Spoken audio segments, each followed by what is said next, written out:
Hi, I'm Jordan Bayton from Limit State, and today I'll be explaining how to use a Rhino-defined geometry as the design domain in Peregrine, the structural optimization plugin for Grasshopper. Rhino-defined geometries, as well as Grasshopper-defined geometries, can be used to define the design domain in Peregrine. This is the simple 3D example file, which uses a Grasshopper-defined geometry as the design domain. I'm going to disable this and show you how to set up a Rhino-defined geometry as the design domain. To do this, I'm going to draw a box in Rhino and then set this as a rep in Grasshopper.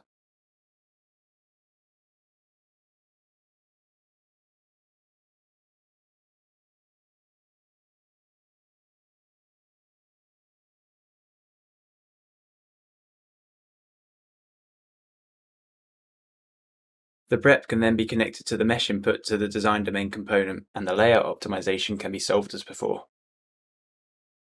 Thanks for watching. For more information, visit our website.